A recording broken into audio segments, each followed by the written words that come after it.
검사실에 가면. 안녕하세요. 신경과 근전도실에서 일하고 있는 임상병리사 박주희입니다. 반갑습니다. 오늘 검사실에 가면 8편에서 알아볼 검사는 자율신경계 검사입니다.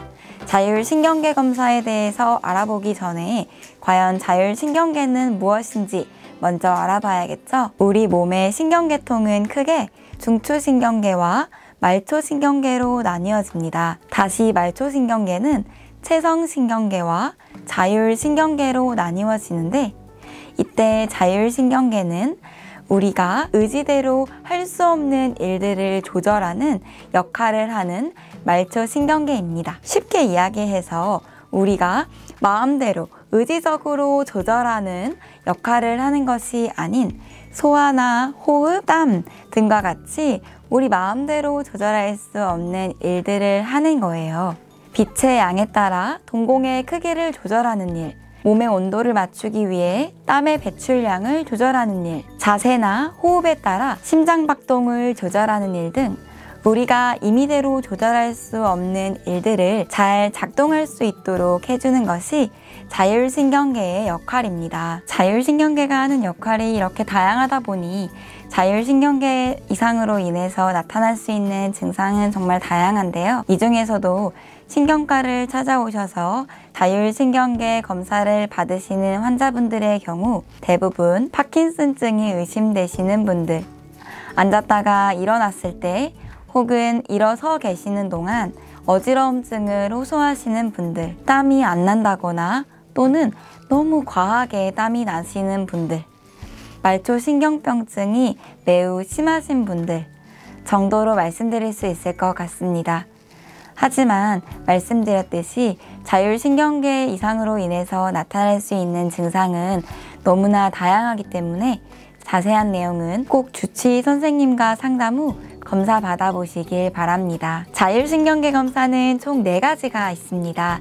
첫 번째, 심호흡 시 심박동 검사, 두 번째, 발살바 검사, 세 번째, 기립성 저혈압 검사, 네 번째, 땀분비 축삭 반응 검사. 그럼 하나하나씩 어떤 검사인지 설명드려 볼게요. 첫 번째, 심호흡 시 심박동 검사. 이 검사는 말 그대로 우리가 들숨 날숨을 천천히 크게 했을 때 그에 맞춰서 심박동이 빨라졌다가 느려졌다가 이렇게 속도를 맞추어 뛸 수 있게 자율신경계가 잘 역할을 하는지 보는 검사입니다. 두 번째, 발살바법. 발살바법은 우리가 갑자기 숨을 세게 훅 하고 내뱉었을 때 흉곽의 힘이 확 가해지면서 심박동이 느려지고 자율신경계가 이것을 인지하고 심장아 어서 더 빨리 뛰어야지 하고 심박동을 더 빠르게 뛰게 만들어줄 수 있는지를 검사하는 겁니다.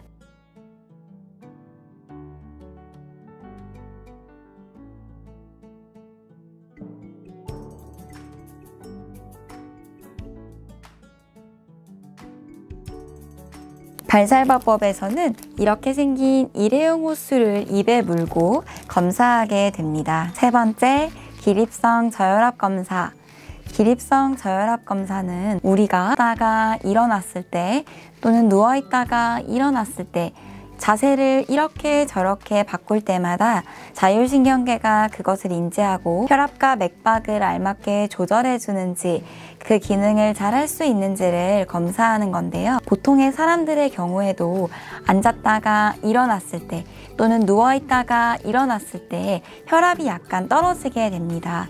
그래서 우리가 오랫동안 쭈그려 앉아있다가 갑자기 일어나거나 누워있다가 갑자기 일어날 경우 어지러움증을 느끼기도 하는 건데요. 보통의 경우에는 자율신경계가 이를 인지하고 알맞게 맥박과 혈압을 조절해서 다시 원래의 상태의 혈압으로 회복해야 하는데, 자율신경계에 이상이 있는 경우 이 떨어진 혈압이 다시 원래의 혈압으로 회복되지 않고 계속적으로 떨어지게 돼서 어지러움증, 심하면 실신까지 이르게 됩니다. 이 증상의 대표적인 질병이 기립성 저혈압입니다. 네 번째, 땀 분비 축삭 반응 검사. 땀 분비 축삭 반응 검사는 피부에 전기 자극과 같은 자극을 주었을 때 피부에서 미세하게 반응하는 땀 분비량을 측정하여 자율신경계, 그 중에서도 교감신경의 기능을 평가하는 검사입니다. 이 검사는 전기 자극을 이용하기 때문에 아주 약간의 아픔을 느끼실 수 있어요. 자율신경계 검사들 중에는 심박동을 함께 측정하면서 검사해야 하는 것들이 있기 때문에 몸에 심박동을 측정할 수 있는 이렇게 생긴 전극을 붙이고 검사하게 될 거예요. 그 외에 더 자세한 검사 방법은 검사하는 동안 검사자가 자세히 설명드리니 그대로 따라서만 해주시면 됩니다. 자율신경계 검사 소요 시간에 대해서 알아보겠습니다.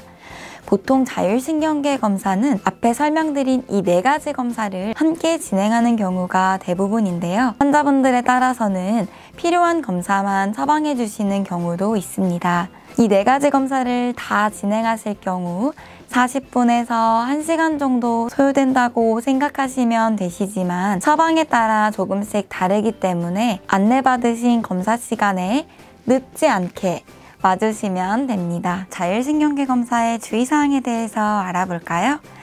정확한 자율신경계 검사를 하기 위해서는 첫 번째, 항히스타민제, 기침, 감기약 등은 피해 주시는 것이 좋습니다. 두 번째, 커피, 담배, 술은 검사 최소 3-4시간 전에는 피해 주셔야 합니다. 물론 정말 특별한 경우를 제외하고는 검사를 대부분 진행하기는 하지만 정확한 검사를 위해서 가능하시다면 커피, 술, 담배는 꼭 피해 주시길 부탁드립니다. 자율신경계 검사의 부작용은 어떤 것들이 있을까요?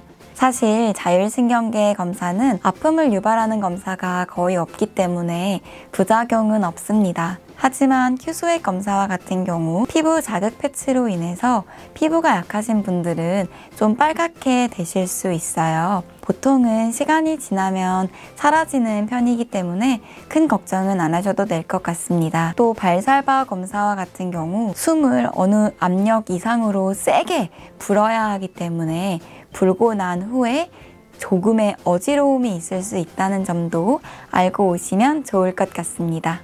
오늘 검사실에 가면 8편에서는 자율신경계 검사에 대해서 알아봤는데요. 좀 도움이 되셨을지 모르겠어요.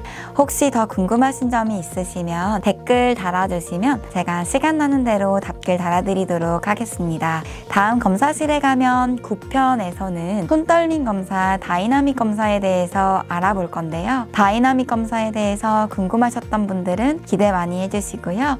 그럼 우리 검사실에서 만나요.